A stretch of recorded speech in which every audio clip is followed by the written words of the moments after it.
we just talked about this over on the Audible, and I said we should have a wheel for Kadarius Toney, and you spin the wheel. Where did the wheel stop? 180 yards and a touchdown. Where did the wheel stop now? Hurt his knee in practice, won't play for 4 to 6 weeks. Where does the wheels? Oh, he dropped a rap album. You know what I mean? Like it's the wheel of Kadarius Toney. What are you going to get when you spin it today?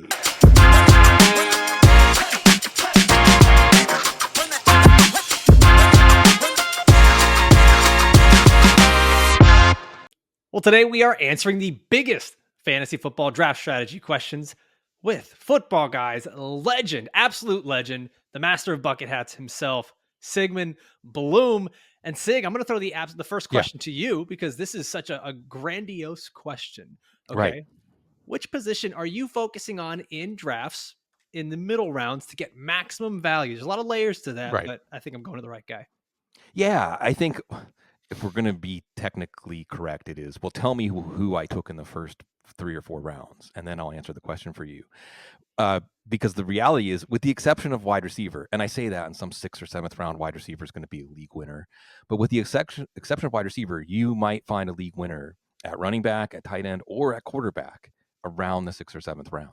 So it just depends on what values you like in the earlier rounds. But I do think we should all build into our draft plan that you're going to want to take a running back around the 6th or 7th round. It might be Miles Sanders. It might be James Conner. It might be Rashad White. It might be J.K. Dobbins. Everybody, this is what's fun about fantasies. We're all going to have different running backs that we like, Dameon Pierce, in that range. But there's a lot of value in that range. The running back dead zone is alive in part because running backs are starting to trend back now that everyone's back in the pool. But running backs were going later than usual.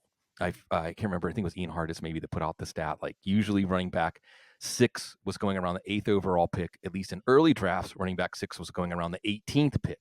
So that's pushing running backs down the board, and running backs that weren't as attractive as 4th or 5th round picks are much more attractive as 6th or 7th round picks. At tight end, you have Darren Waller and Kyle Pitts and Dallas Goedert often falling to that range. And at quarterback, you have Justin Herbert, Trevor Lawrence falling to that range, Deshaun Watson, maybe even a little past whatever you consider the mid rounds. So I think this is how it helps you zero in on the players you like, and then it maybe helps you zero in on positions you break ties against earlier in the draft because you lose the opportunity to take your mid round sleeper. Dave, same question. Any like philosophy that you typically like to use when getting to the middle rounds of your draft? Maybe not necessarily a position, but a philosophy.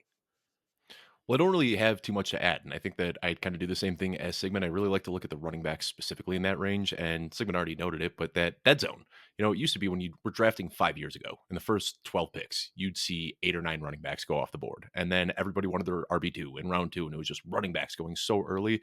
We've gotten a little bit better at projecting wide receivers, and I think people realize that. So now the running backs are becoming the values. And if you look last year, you talk about these league winners that you find all of these guys in like round 6, 7, 8, James Conner, Ezekiel Elliott, Jamal Williams, Josh Jacobs, Cam Akers, Travis Etienne, Breece Hall before the knee.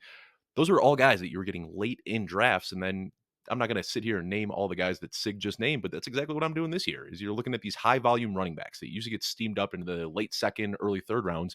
You can now get in the 5th, 6th, 7th, where it's worth the acquisition cost. So I find myself really just hammering running backs in those middle rounds. And we're going to talk more about some of these positions where you can find values. We've got general draft strategy questions and player specific questions. And I'm going to take a little cheat code on this question. It's not necessarily a position, but it's a type of player that I like to target in these middle rounds, and it's the rookies. Because I feel like those rookies end up falling a little bit in those home league drafts where your buddies don't want to draft them because, oh, it's a rookie, they're not going to produce, or they don't know them as well and they get a little uncomfortable. And then you start to see the Jackson Smith and Jigbas and Jordan Addisons and all these players that are going anywhere in that 7th to 9th round. Those are the guys that really pop off at the end of the year when you need them most and you're getting into your fantasy playoffs. So those are the guys that I really like to target. And I think we're going to have a lot of fun draft discussion today. No. I don't want to cut you off, Alfredo. Cut me what off. we'll see really quickly is if you're drafting these rookies, hold on to them because they're not going to produce right away. And how many stories have you heard about people dropping Justin Jefferson in 2020 and dropping Amon-Ra St. Brown 2 years ago and dropping Christian Watson last year? So if you are drafting a rookie, be in it for the whole season. Don't drop him in week 4. Don't drop him in week 5. Stick it through because we see those late season booms and those guys do become league winners even if they don't have the crazy end of season finish. Yeah, I start to think of Kenneth Walker from last year. Right? Mm-hmm. A couple of weeks in, you're looking at Rashad Penny playing really well. And then all of a sudden, boom, Ken Walker becomes a league winner right there for you. By the way, if you have been enjoying the discussion so far, right, we got a whole bunch more questions for you, but please take a moment, like this video, subscribe to the channel so you don't miss any of our next episodes. We're going to be bringing you 2 episodes a week of the Football Guys Fantasy Football Show here during the preseason. And then once we get to the regular season, we're going to be going 5 days a week, Monday through Thursday, and then a Sunday morning live start sit. Okay, don't forget, drop your questions in the comments below. And also, you can find all of our rankings, articles, the Draft Dominator tool, and some excellent work by our special guest here, Sigmund Bloom, over at footballguys.com, where you can get an elite subscription for just $5.79 a month. Dave, that's less than an avocado toast. I'm just saying, we could fix the economy if we just cared a little bit more about fantasy football, right? I think it's that simple. Yeah. Buy your Football Guys subscription and fix the economy. Hashtag analysis. All right, let's take a look here at some of our general draft strategy questions. And Sig, I'm going to throw this question to you here first. Now, we kind of already talked about like those middle rounds, but do you have a preferred draft strategy for redraft leagues, right? Especially going into this season. Do you typically like to go and say, okay, I'm going to approach this 0 RB or robust running back, or now there's hero RB. There's all these different styles.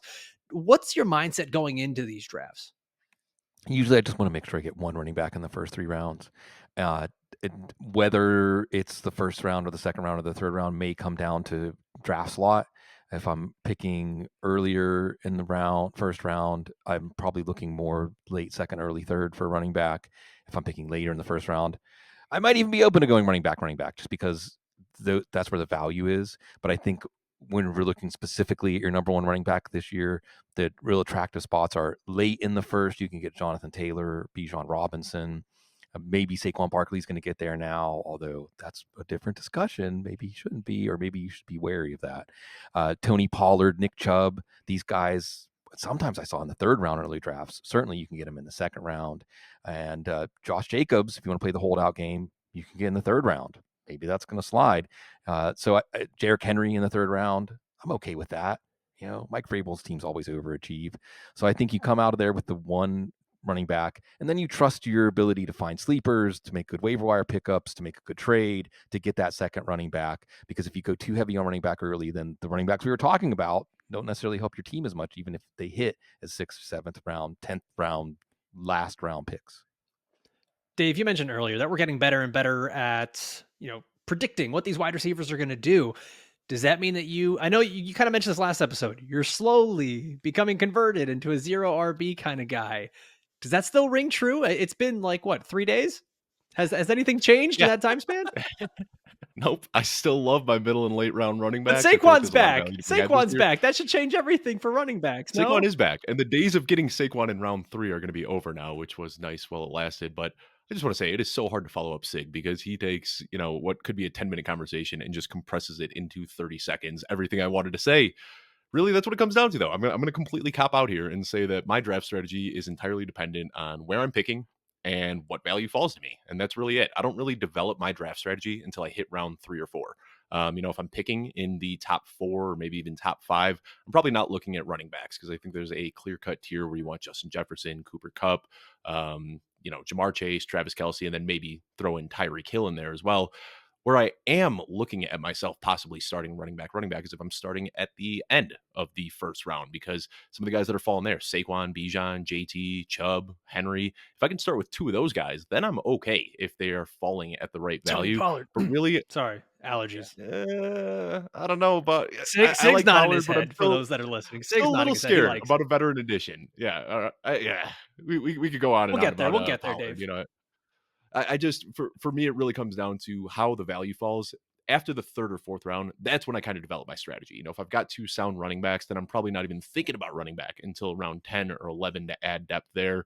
If I've got really good wide receivers, then I'm hammering running backs in the mid round. So really, it just depends how the value falls. I think it's about fluidity, being water, and adapting as the board changes. Yeah, I was going to actually say, Dave, you took the words right out of my mouth here. Is that 2 of the biggest and best pieces of advice for drafters, especially in those early rounds. 1, is be fluid.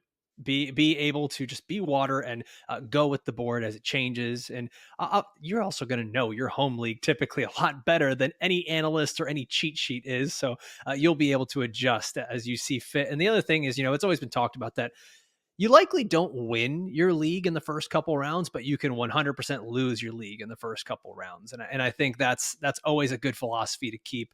We're moving on here. Speaking of early rounds, and one of those positions that has now become it's become really trendy to pick in early rounds because you feel like you get some consistency at the quarterback position.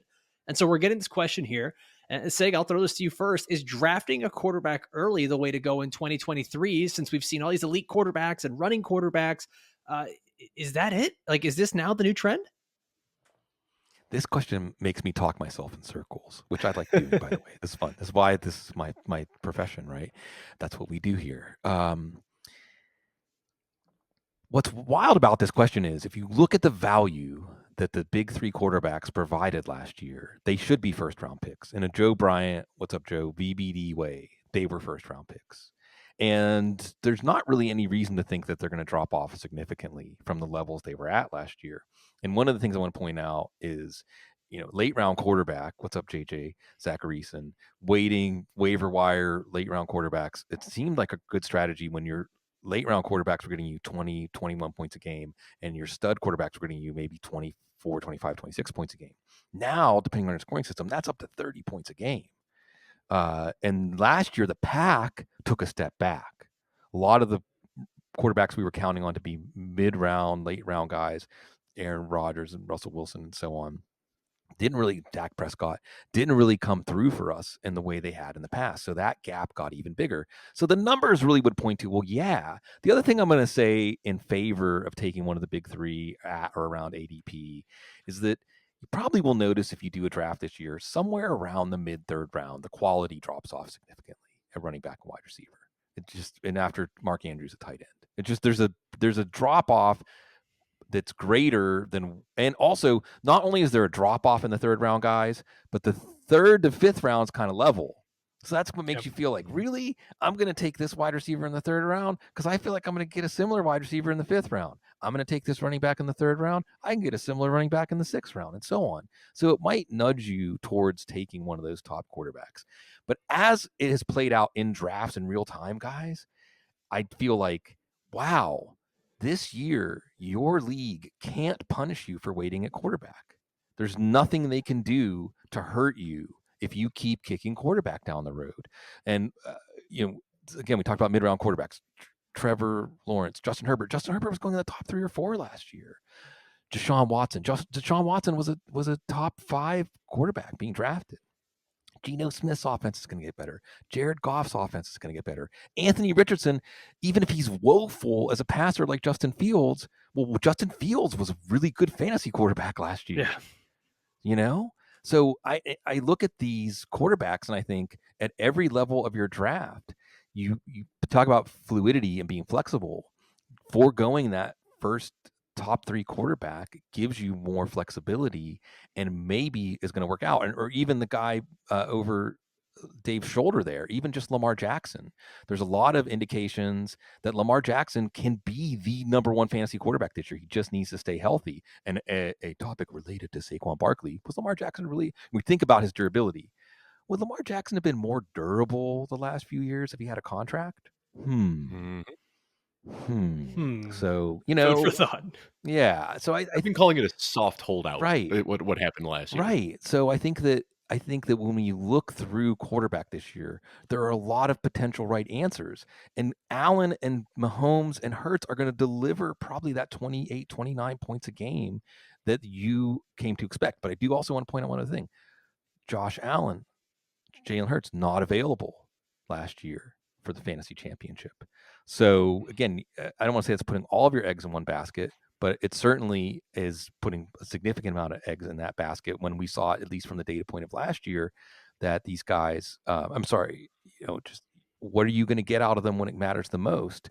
It's another thing that maybe nudges me towards kicking quarterback down the road while as my draft goes on. Dave, last year, and Sig, you mentioned Justin Herbert. That was one of the guys that crushed me in a home league. I thought that my team was so set. I went Justin Herbert early, thinking he's gonna break out, and the ceiling, the floor is already pretty high for him because we know what he's been able to do already in his young career. Dave, from what I've seen, you like some of these later round quarterbacks.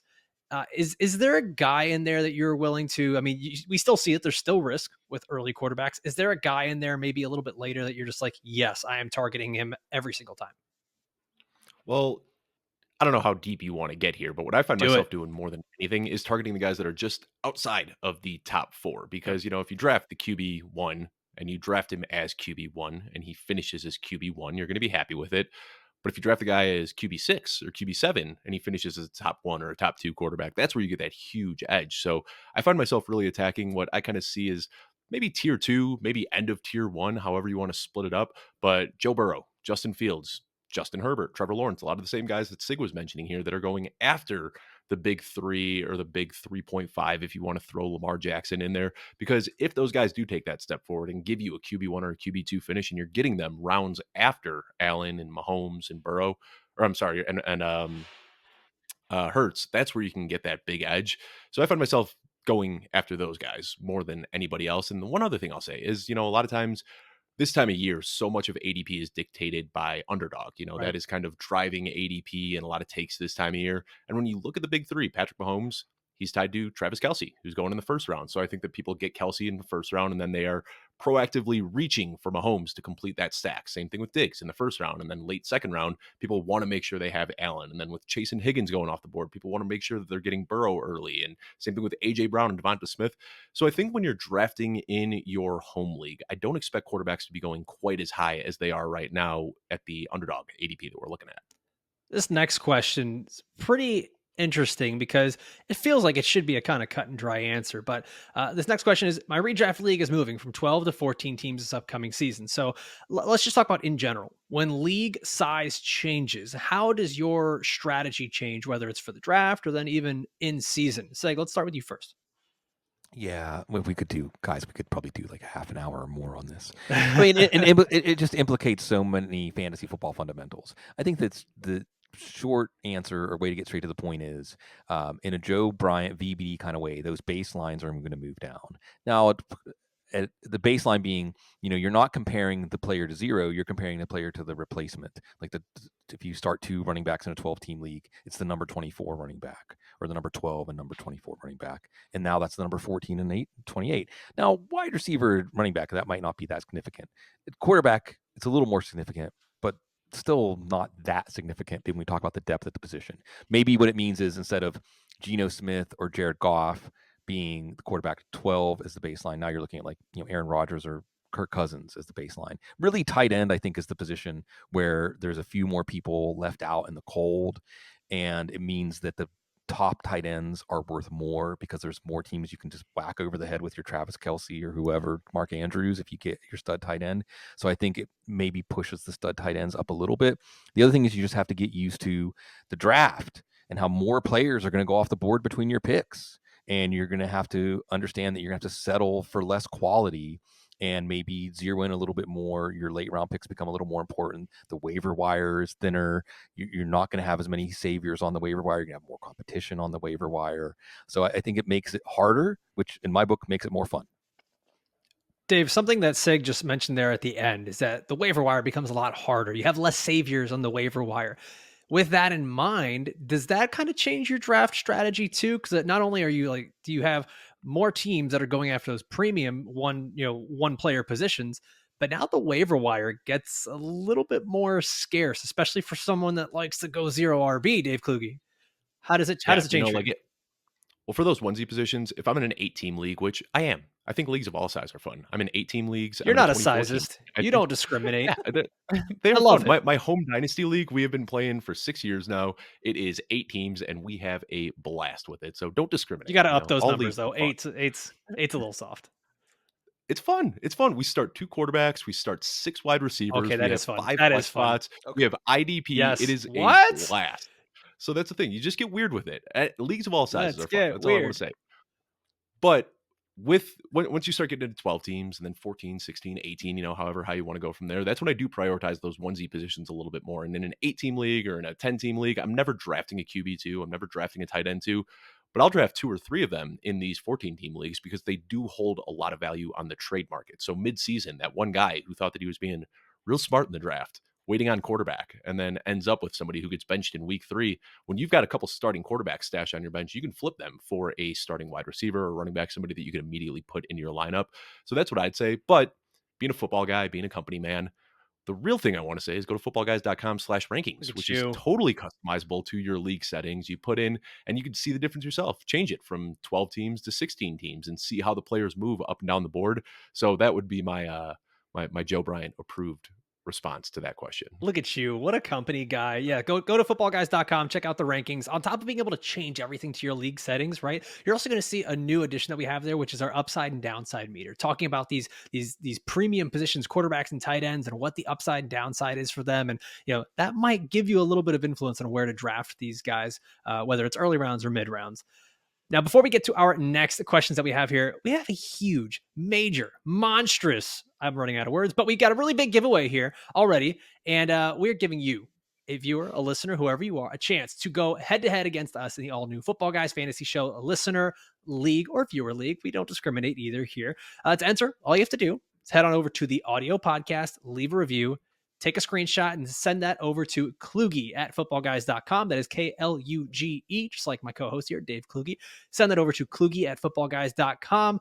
Once you leave that review, and I'm just going to say this, I'm not telling you have to leave a 5-star review, but you're likely not getting in the league if you leave a 1-star review. I'm just going to say that. All right. So be nice with your words, and maybe we'll be nice with the listener league. Dave, I'm going to throw this question to you first, because there is so much made about Travis Kelce being the elite tight end, which we know he is, right? We talked about him being almost a lock as a top 4 or 5 pick in fantasy drafts. But how big is this gap really between tight end 1, Travis Kelce, and the perceived tight end 2, Mark Andrews? Could this new offense actually help him overtake the title of tight end 1 or close the gap? Yeah, I've talked about this a lot this offseason, and Mark Andrews remains one of my favorite targets in drafts because I think that ADP has given a much bigger gap to these players than there actually deserves to be. And we talk about this so often with the Ravens offense and these route run metrics and these target share metrics. And, we can talk about the Bears and the Falcons as other examples of this where, the route run metrics are really fun and exciting, but the volume just hasn't really been there.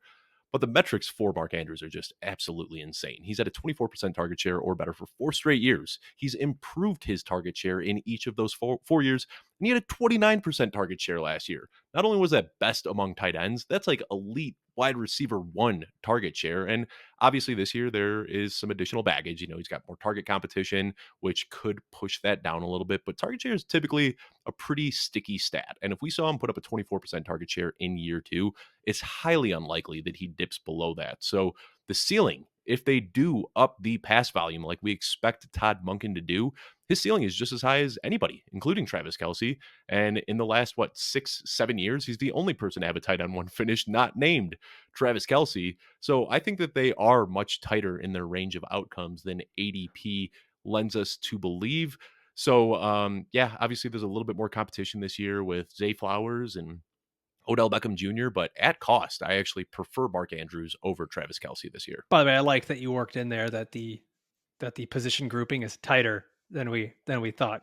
Yeah. Oh, Yeah. I don't know if that headlines, was yeah. intentional or unintentional.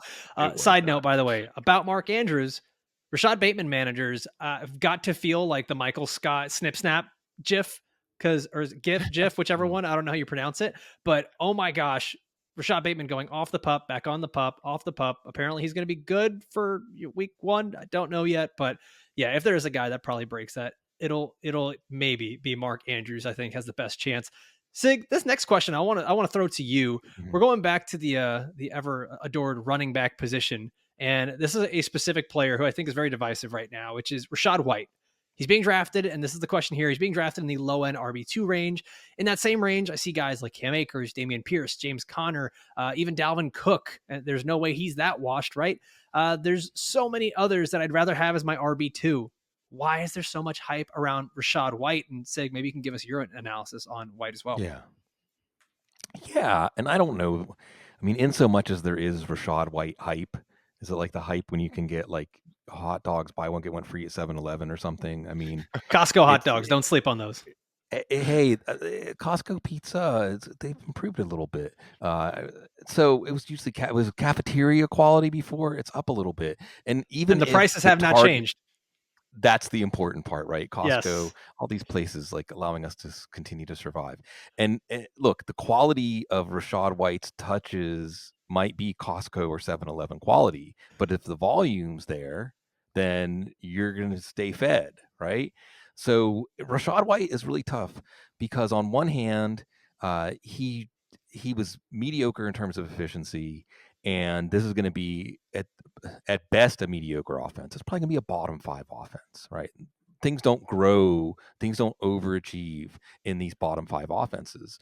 However, at the same time, he is going to be a main target. If he catches 70 or 80 balls, does it even matter? Does it even matter in a PPR league what else he does? If he scores 3 touchdowns, if he averages 3.2 yards a carry, does that matter? It doesn't. So I think you're looking at him as a sheer volume play. Those plays do work out. Again, as we talked about earlier, those plays are usually 4th round picks. It reflects this idea of we know there's going to be volume, but we're not excited about it. Now, if that's discounted to a 6th or 7th round pick, it's a little more attractive, and I think it fits well in the do the opposite zero running back upside down strategy we've been talking about. I think it fits well hero running back as your running back too. I think the main thing that you have to be aware of is if a Kareem Hunt, I don't think Fournette's going to come back there. If Ezekiel Elliott, if they pick up a veteran running back, someone that's going to be maybe doing more pass pro and more of those points in a game where a coach really needs to trust the running back, that could take some of the edge off of White's upside. Now, this question goes strictly to Dave and myself. It's a multiple choice question. Who is the coach for the Green Bay Packers? Is it Mike LaFleur, Mitch LaFleur, Matt LaFleur, Mark LaFleur, or Peter LaFleur? Because we still don't know. I don't know. I'm sure you know. Well, let me give Sig the background on this one, Yeah, and anybody yeah. who's watching the show for the first time. Alfredo and I, we were just talking off the cuff the other day, and we said Lafleur. Which one is the one in Green Bay? And we both said Mike, yeah, Mike, and realized after recording that we were wrong. But I'll make mistakes, but I don't usually make those same mistakes twice. So I learned a fun little mnemonic device to Oh, remember you that Matt nerd. LaFleur is the Green Bay Packers. 2 T's at the end of Matt, Titletown, Green Bay. Ah, That's how I remember it. Matt LaFleur, head coach for the Green Bay Packers. I'll never make the mistake again. I don't care enough to learn which one is the coach for the Green Bay Packers. All I care about is who's on the field. Either way, Mnemonic devices are a beautiful thing. oh, that's where we're at. 27 minutes in, mnemonic devices. Thank you, everybody. It's been a great show. All right, let's take a look at some of these other player-specific questions that we have here, and there two more players that had been pretty trendy. Dave, I'm going to go to you on this first one here. Okay, talking about James Cook, running back for the Buffalo Bills, who we just found out, a couple days ago, Naeem Hines is out, or maybe it was yesterday. I don't even know what day it is anymore, but Naeem Hines is going to be out for the season. This could mean they bring in someone, but we also kind of made the joke that the Bills have Latavius Murray, who just seems to never be done playing football. They've got Damian Harris, so maybe they don't add anyone. But does this now all of a sudden open does this pave the way for James Cook to get to be the breakout running back that we've been hoping for? It certainly could be, and there were a lot of exciting things about James Cook last year. I mean, he led the entire league in breakaway run rate. But what really sticks out to me is that, he was profiled as this pass catching back coming into the league. And last year he was out targeted by Devin Singletary, 52 to Motor. 32. So I would have liked to see him a little bit more involved last year than he was. And I'm going to shamelessly steal this information from John Daigle. I reached out to him this morning and said, hey, I am going to be stealing this as soon as I can because it's a great stat. But Josh Allen, as long as he has been in the league, has only had one season where he's finished in the top half of checkdowns to running backs. In 2018, he was 23rd in the league. 2019, he was 26th, 28th the following year, 29th the following year. And then last year, you saw a little uptick up to 15th. So maybe you can hope that they're coaching him up and getting him to check down more often. But we talk about this so often, Alfredo. I feel like this comes up almost every single show.